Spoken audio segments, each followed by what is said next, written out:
Hello everyone, welcome back to the science class. Today we will continue the same chapter. First of all, today we will read about fuels. Now when we talk about fuels, so first of all we must know that what are fuels. The materials which are burnt to produce a large amount of heat energy are known as fuels. Wood, coal, LPG, kerosene, diesel, petrol are all examples of fuels. Fuels play an important role in our everyday life because they are used in homes, vehicles, and industries. Now we will read about the classification of fuels. Fuels are classified on the basis of physical state in which they occur. They are classified into three parts. First one is solid fuels.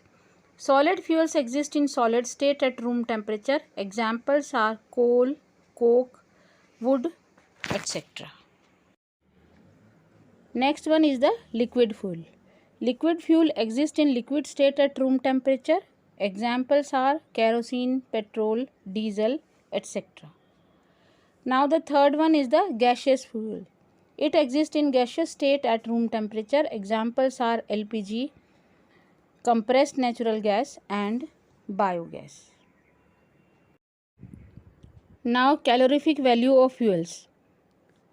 All the fuels produce heat energy on burning.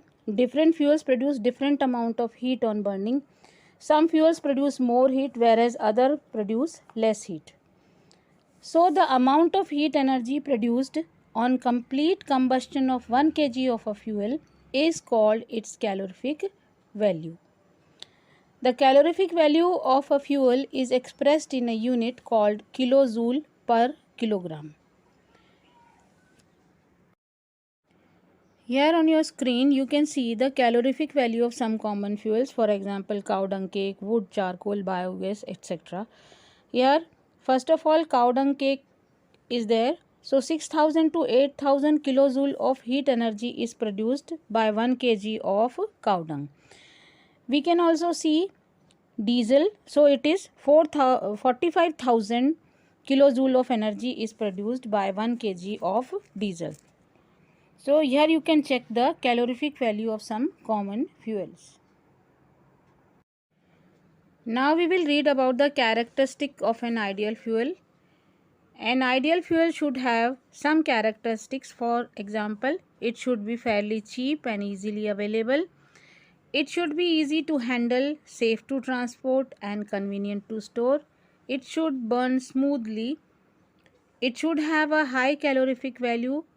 It should not produce any harmful and irritating fumes during burning. It should not leave ash after burning. The burning of fossil fuels like coal, petroleum, diesel produce various air pollutants like carbon monoxide, carbon dioxide, oxides of sulfur and nitrogen, and unburnt carbon particles which cause air pollution. These particles also cause respiratory diseases in human beings. Incomplete combustion of these fuels give out carbon monoxide gas. It is a very poisonous gas. It is dangerous to burn coal in a closed room. When this carbon monoxide gas is inhaled, it forms a compound called carboxyhemoglobin with blood, and due to this carboxyhemoglobin, the oxygen carried to the various body parts is affected. So it may cause suffocation and death also. Combustion of most fuels releases carbon dioxide in the environment. Increased concentration of carbon dioxide in the air is believed to cause global warming. Burning of coal and diesel releases sulfur dioxide gas. It is an extremely suffocating and corrosive gas. Moreover, petrol engines give off gaseous oxides of nitrogen, and oxides of sulfur and nitrogen dissolve in rainwater and cause acid rain. Now we will read about greenhouse effect, global warming, and acid rain. So first of all, greenhouse effect.